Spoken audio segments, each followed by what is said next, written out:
नमः संस्कृता मित्राणि। तो मित्रों, आज हम बिहार बोर्ड के 10वीं कक्षा के संस्कृत का हम द्वितीय पाठक का अध्ययन करने जा रहे हैं। इससे पूर्व के एपिसोड में मैंने प्रथमा पाठक का संपूर्ण प्रश्नोत्तरी किया था।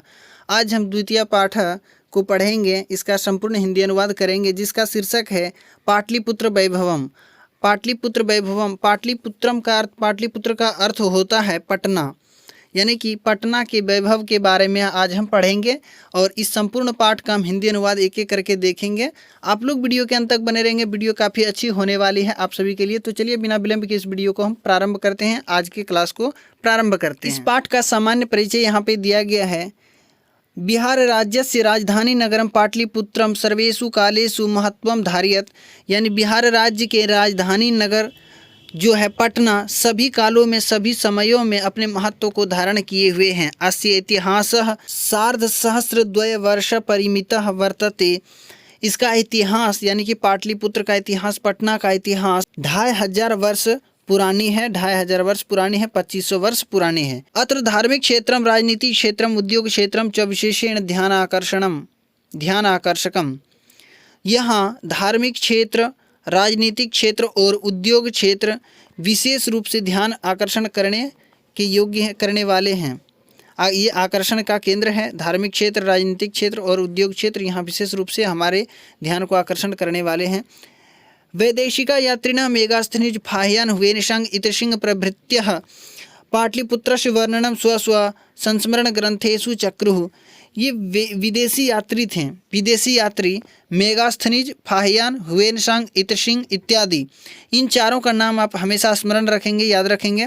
मेगास्थनीज, फाहियान, हुवेनसांग, इतसिंग, ये चारों और इसके अलावा अन्य भी इत्यादि और भी कई विदेशी यात्री थे जो कि पाटलिपुत्र से वर्णनम यानी पटना के पाटलिपुत्र का वर्णन जो है अपने अपने यात्रा वृत्तांत ग्रंथ में जो है उन्होंने लिखा है, इनके बारे में चर्चाएं की है। उन्होंने जब भारत आया था घूमने के लिए तो यहाँ आए और जो भी भारत में देखे थे तो उनका जिक्र किए थे, तो उसमें से पटना के बारे में भी उन्होंने वर्णन किए हैं अपने अपने ग्रंथ में। तो उनमें से प्रमुख कौन कौन से हैं? मेगास्थनीज, फाहियान, हुवेनसांग, इतसिंग, इनको आप याद रखेंगे। पाठे अस्मिन् पाटलिपुत्रस्य वैभवस्य सामान्यः परिचयो वर्तते। इस पाठ में पाटलिपुत्र के वैभव के सामान्य परिचय दिया गया है, बताया गया है। अब चलिए आगे देखते हैं। अब यहाँ से पाठ प्रारंभ होता है। प्राचीनेषु भारतीयेषु नगरेष्वन्यतमं पाटलिपुत्रम अनुगंगम वसद विचित्रम महानगरम बभूव। अर्थात प्राचीन भारतीय नगरों में एक पाटलिपुत्र गंगा के किनारे अवस्थित अद्भुत महानगर हुआ, बहुत बड़ा शहर हुआ। तद विषये दामोदर गुप्तो नाम कवि कूटनीमत्ताख्ये काव्ये कथयति। और इसके विषय में दामोदर गुप्त नामक कवि कूटनीमत नामक काव्य में कहा है कि अस्ति महितल तिलकम सरस्वती कुलगृहम महानगरम नामना पाटलिपुत्रम विभूत पुरंदर स्थानम। ये कहा है किन्होंने? तो दामोदर गुप्त जो थे वे अपने कूटनीमत्ताख्य काव्य में इन्होंने ऐसी बात कही है पटना के बारे में। तो दामोदर गुप्त की जो रचना है कूटनीमत्ताख्य, आपको इसको याद रखना है। तो दामोदर गुप्त ने ऐसा कहा है कूटनीमत्ताख्य काव्य में कि पृथ्वी के ये जो मही शब्द आया, अस्थि का अर्थ होता है, मही का अर्थ होता है पृथ्वी, और इसके अलावा जो महानगरम दिया गया है, महानगर यानी कि पटना के बारे में कहा जा रहा है, यानी कि बहुत बड़ा शहर। इसके नामना यानी कि नाम का, पाटलिपुत्रम यानी पटना है ना। इसके अलावा जो है पुरंदरह, जो परिभूत पुरंदरह आया है यहाँ पे, पुरंदरह का अर्थ होता है इंद्र, है ना। इंद्र के बारे में कहा जा रहा है। तो अस्ति महितल तिलकम सरस्वती कुलगृहम महानगरम नामना पाटलिपुत्रम परिभूत पुरंदर स्थानम, ये दिया गया है। इसका अर्थ होता है कि पृथ्वी के तिलकभूत विद्वानों का कुलगृहभूत इंद्रालय को भी जीतने वाला पटना नाम का नगर है। इंद्रालय को भी जीतने वाला, अर्थात कहने का अभिप्राय है यहाँ पे इंद्रालय यानी इंद्र का घर, है ना। तो इंद्र का घर, उसको भी जीतने वाला है कौन? पटना। तो उसे भी मात कर दे रहा है, उसे भी अपने सामने, इसके सामने फीका पड़ जा रहा है ना। तो इसका जो वास्तविक अर्थ हुआ कि पृथ्वी के तिलकभूत विद्वानों का जो है कुलगृहभूत इंद्रालय को भी जीतने वाला पटना यानी पाटलिपुत्र का नाम का नगर है। इसका वही अर्थ हुआ। यहाँ पे सरस्वती कुलगृह है, यानी कि विद्वान के बारे में कहा जा रहा है कि विद्वानों का, है ना, विद्वानों का कुलगृहभूत इंद्रालय को भी जीतने वाला पाटलिपुत्र नाम का नगर है। इस प्रकार इसका अर्थ हो गया। अब चलिए आगे बढ़ते हैं। इतिहासे श्रूयते यत गंगायास तीरे बुद्ध काले पाटलीग्राम स्थिता आसीत। इतिहास से ज्ञात होता है, इतिहास में ऐसा सुना जाता है कि बुद्ध के समय में गंगा नदी के किनारे पाटलीग्राम अवस्थित था। यत्र च भगवान बुद्ध बहुत कृत्वा समागतः, और यत्र च, और जहाँ पर जो है, जहाँ भगवान बुद्ध अनेक बार आए, कहाँ पे, तो पटना में आए थे। ठीक है, तो पटना के बारे में ही कहा जा रहा है। उस समय क्या नाम था इसका, तो पाटलीग्राम। इसको आपको ध्यान में रखना है। तो यहाँ भगवान बुद्ध अनेक बार आए। तेन कथितम आसीत् यद ग्रामो अयम महानगरम भविष्यति किंतु कलहस्य अग्निदाहस्य जलपूरस्य च भयात् सर्वदा क्रांता भविष्यति। उन्होंने कहा था कि यह नगर महानगर होगा, लेकिन झगड़ा, आग और बाढ़ से हमेशा घिरा रहेगा, हमेशा उससे जो है आक्रांतित रहेगा। कालांतरेण पाटलीग्रामः एव पाटलिपुत्रमिति कथितः, और समय के बदलने के साथ साथ ही पाटलीग्राम को ही पाटलिपुत्र कहा गया। चंद्रगुप्त मौर्यस्य काले अस्य नगरस्य शोभा रक्षा व्यवस्था च अति उत्कृष्टा आसीत् इति यूनान राजदूतः मेगास्थनीजः स्वसंस्मरणेषु निरूपयति। ये चंद्रगुप्त मौर्य के काल में इस नगर की जो शोभा और रक्षा व्यवस्था जो थे वो अति उत्कृष्ट थे, वो बहुत ही अति उत्तम था। ठीक है, अति उत्तम था। और यूनान के जो राजदूत थे, यूनान के राजदूत मेगास्थनीज, वो जो है अपने यात्रा वृत्तांत में लिखा है इस बात को कि चंद्रगुप्त मौर्य के समय में इस नगर की रक्षा व्यवस्था जो है अति उत्तम था, बहुत ही समृद्ध था, बहुत ही सुंदर था। अस्य नगरस्य वैभवं प्रियदर्शिनः अशोकस्य समये सुतरां समृद्धम। तो यहाँ कहा जा रहा है अस्य नगरस्य, यानी इस नगर का वैभव जो है प्रियदर्शिनी का अर्थ होता है यहाँ पे कि प्रियदर्शी, यानी कि जो देखने में अच्छा लगे, है ना, तो देखने में अच्छा लगे।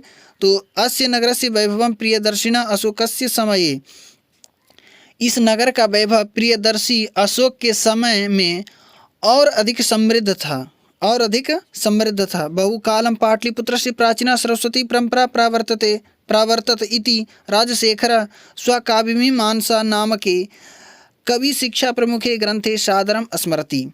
देखिए यहाँ पे बहुत ही अच्छी बात कही गई है कि बहुकालम पाटलिपुत्रस्य प्राचीन सरस्वती परंपरा प्रावर्तत इति, यानी कि पाटलिपुत्र की जो विद्वत परंपरा है, यानी कि विद्वानों की जो परंपरा है, प्राचीन काल से है।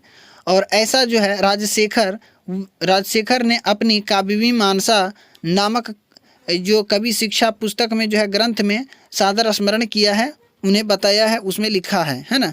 तो राजशेखर का अगर पूछा जाए आपसे ये जो ग्रंथ नाम कौन सा ग्रंथ है, तो ये काव्यमीमांसा है ना, स्व माने होता है अपना, तो काव्यमीमांसा नामक जो ग्रंथ के रचयिता हैं वो राजशेखर हैं। तो उन्होंने जो है पटना के बारे में वर्णन किए हैं और ऐसा ये पंक्ति कहे हैं। तो ये पंक्ति में क्या है, चलिए हम लोग बता देते हैं आपको। अत्रोप वर्ष वर्षाभिः पाणिनि पिंगलाभिः व्याडिः वर रुचि पतंजलि इह परीक्षितः ख्यातिम उपजग्मुः। ये बात कहे हैं, लिखे हैं कौन, राजशेखर जो है काव्यमीमांसा नामक ग्रंथ में। इसमें देखिए अनेक विद्वानों के नाम आए हैं। सबसे पहले इसका जो अर्थ को ही हम जान लेते हैं। अत्र का अर्थ होता है यहाँ, यानी कि यहाँ से अभिप्राय है पाटलिपुत्र में, यानी पटना में। तो यहाँ जो है यानी कि पटना में वर्षों तक पाणिनि पिंगल और व्याडी वररुचि पतंजलि, ये सारे जो विद्वान हैं ये परीक्षित होते हुए प्रसिद्धि को प्राप्त किए, है ना। तो इसका ये अर्थ हो गया। अब चलिए आगे बढ़ते हैं। कतिपयेषु प्राचीन संस्कृत ग्रंथेषु पुराणादिषु पाटलिपुत्रस्य नामांतरम पुष्पपुरम कुसुमपुरम वा प्राप्यते। देखिए कतिपयेषु यानी कि कुछ संस्कृत पुस्तकों में, कतिपयेषु यानी कुछ प्राचीन संस्कृत ग्रंथों में, पुस्तकों में और पुराणों में पाटलिपुत्र का नामांतर यानी कि दूसरा नाम पाटलिपुत्र का जो है कुछ पुराण संस्कृत ग्रंथों में या पुराणों में जो है पटना के या पाटलिपुत्र का, पाटलिपुत्रस्य यानी पाटलिपुत्र का दूसरा नाम पुष्पपुर या कुसुमपुर रूप भी मिलता है, प्राप्त होता है। अनेन ज्ञायते यत् नगरस्यास्य समीपे पुष्पाणां बहुलम उत्पादनं भवति स्म। अर्थात इससे ज्ञात होता है कि इससे पता चलता है कि इस नगर के, इस शहर के समीप जो है फूलों का उत्पादन अधिक होता था। पाटलिपुत्रम इति शब्दोपि पाटल पुष्पाणां पुतलिका रचनामाश्रित्य प्रचलितः। ये देखिए, इसमें कहा जा रहा है कि पाटलिपुत्र यह शब्द भी जो है पाटल पुष्पों की पंखुड़ियों का आश्रय लेकर प्रचलित हुआ। और पाटल पुष्प हम किसको कहते हैं? संस्कृत में पाटल का अर्थ होता है गुलाब। तो उस समय जो है गुलाब का वहाँ पे जो है ये नाम संस्कृत में पाटल है। तो ये पाटल पुष्प की जो पंखुड़ियों का आश्रय लेकर ये जो प्रचलित हुआ, कौन सा? पाटलिपुत्र शब्द। शरदकाले नगरे अस्मिन् कौमुदी महोत्सवः इति महान समारोह गुप्त वंश शासन काले अति प्रचलितः। तो शरद ऋतु के समय में, यानी कि शरद काल में इस नगर में कौमुदी महोत्सव नामक महान समारोह गुप्त वंश के शासनकाल में अत्यंत प्रचलित था। गुप्त वंश के शासनकाल में बहुत ही प्रचलित था। तो आपसे प्रश्न ऐसा भी पूछा जा सकता है कि किसके शासनकाल में जो है ये कौमुदी महोत्सव प्रसिद्ध थे? तो गुप्त वंश के शासनकाल में। इसको आपको ध्यान में रखना है। तत्र सर्वे जनाः आनंदमग्ना अभुवन। वहाँ उस समय में जो है वो क्या होते थे? इसमें सभी लोग जो है आनंदमग्न रहते थे, बहुत ही आनंदित रहते थे। संप्रति दुर्गा पूजा अवसरे तादृश एव समारोह दृश्यते। अर्थात ये जो समय होता है शरद ऋतु का, ये आजकल दुर्गा पूजा जो है, दुर्गा पूजा उसी प्रकार का एक समारोह यहाँ देखा जाता है। ये दुर्गा पूजा के लगभग में ही आता है और दुर्गा पूजा के रूप में ही इसको मनाया जाता है, उसी के दौर में देखा जाता है आज के समय में।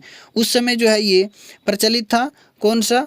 तो कौमुदी महोत्सव प्रचलित था। और आज के समय में ये जो शरद ऋतु में कौमुदी महोत्सव जो पाटलिपुत्र में प्रसिद्ध था, लेकिन आज के समय में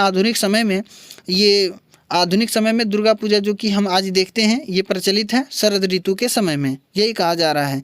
इसके अलावा आगे अब दिया गया है काल चक्रवशाद यद्यपि मध्यकाले पाटलिपुत्रम वर्ष सहस्त्र परिमितम जीर्णतामन बभूत। कहने का अभिप्राय है कि समय परिवर्तन के, समय बदलने के कारण यद्यपि मध्यकाल में पाटलिपुत्र जो है 1000 वर्ष तक लगभग जो है ये श्रीहीनता में रहा, ये जीर्णता में रहा।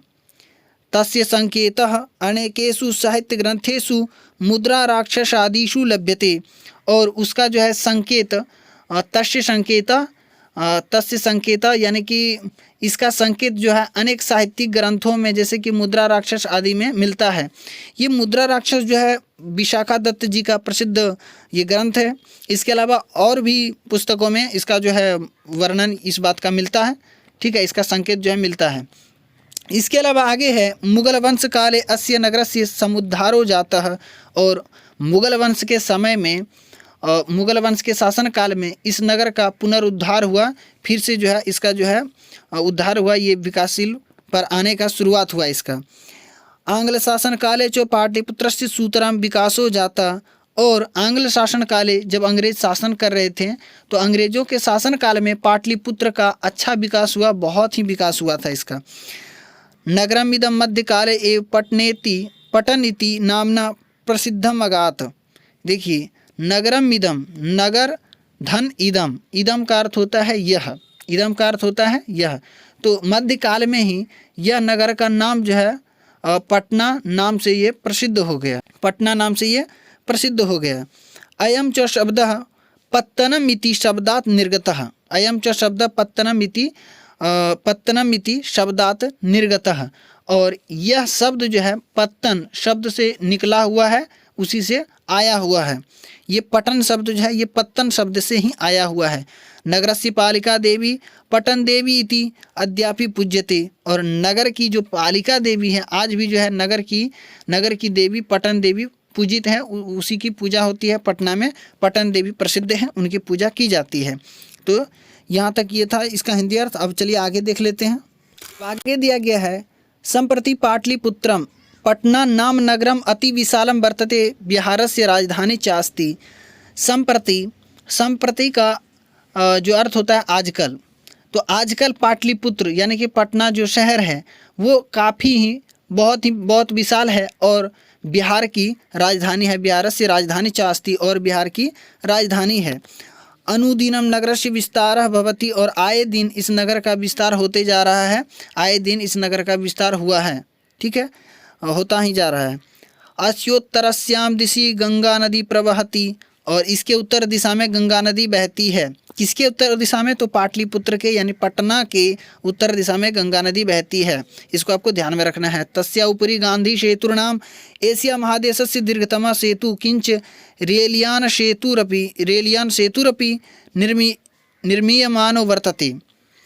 तस्या उपरि गांधी सेतु नाम एशिया महादेशस्य दीर्घतम सेतु, यानी कि उसके ऊपर में जो है वो जो गंगा नदी जो पाटलिपुत्र के उत्तर दिशा में गंगा नदी बहती है, और उसके ऊपर में किसके यानी गंगा नदी के ऊपर में जो है गांधी सेतु जो है बना हुआ है, और वो गांधी सेतु जो है एशिया महादेश का सबसे बड़ा सेतु है।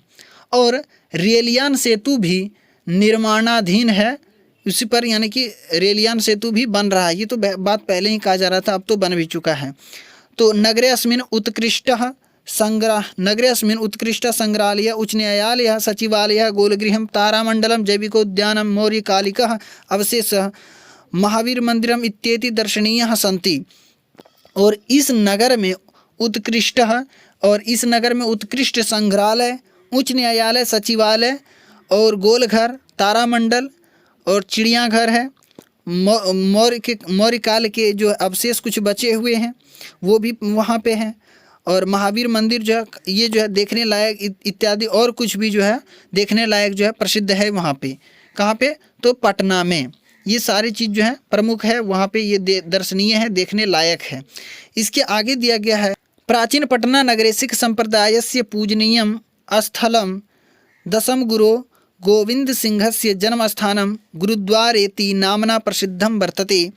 और ये जो है प्राचीन पटना नगर में सिख संप्रदाय का पूजनीय स्थान 10वें गुरु गोविंद सिंह का जन्म स्थान ये गुरुद्वारा के नाम से विख्यात है, प्रसिद्ध है। तत्र देशास्य तीर्थयात्रिणः दर्शनार्थम आयन्ति, अर्थात वहाँ पर जो है तत्र यानी कि वहाँ पर कहाँ, यानी कि पटना में, तो यानी वहाँ पर देश भर के यात्री जो है देश भर के जो है तीर्थ यात्री दर्शन करने के लिए आते हैं। कहाँ पर आते हैं? तो पाटलिपुत्र में यानी पटना में। अब जो आगे दिया गया एवं पाटलिपुत्रम प्राचीन कालात् अद्यावधि विभिन्नेषु क्षेत्रेषु वैभवम धारयति, अर्थात एवं इस प्रकार जो है इस प्रकार पाटलिपुत्र जो है प्राचीन काल से यानी पटना जो है प्राचीन काल से आज तक अलग अलग क्षेत्रों में जो है अपने वैभव को धारण कर रहा है। सर्वम च संकलित रूपेण संग्रहालय दर्शनीयम इति,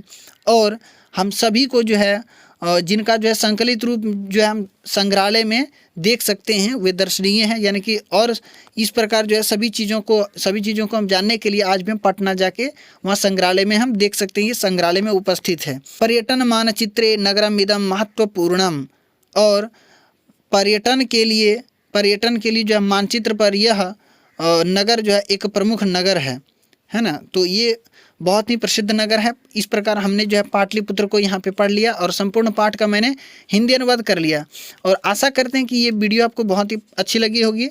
वीडियो पसंद आई तो आप लाइक कर देंगे, चैनल पे पहली बार हैं सब्सक्राइब करके इस परिवार से जुड़ जाएंगे। और इससे पूर्व में मैंने प्रथमा पाठा का भी वीडियो आप लोगों को पढ़ा दिया था, सिलेबस के बारे में भी बताया था, उसका प्रश्नोत्तरी भी करवाया था। तो और भी इससे संबंधित बहुत सारे वीडियो आप हमारे प्लेलिस्ट में जाके देख सकते हैं। बहुत सारा वीडियो है 10वीं कक्षा का, 11 बोर्ड का, तो आप देख सकते हैं। इसके अतिरिक्त 9वीं 8वीं 7वीं 6ठी कक्षा सभी का संस्कृत आपको हमारे चैनल पर उपलब्ध है, तो सारे को आप देख सकते हैं एक एक करके। और ये मेरा इंस्टाग्राम ID है, कुछ भी विशेष प्रश्नों के साथ आप हमसे बात करना चाहते हो तो कर सकते हैं। और ये कुछ भी आपको कहीं भी कोई समस्या आई हो तो आप हमें कमेंट बॉक्स के माध्यम से बता सकते हैं, हम उसका निवारण करने का प्रयास करेंगे। तो मिलते हैं इससे बेहतरीन वीडियो के साथ, तब तक के लिए नमः संस्कृत, धन्यवाद।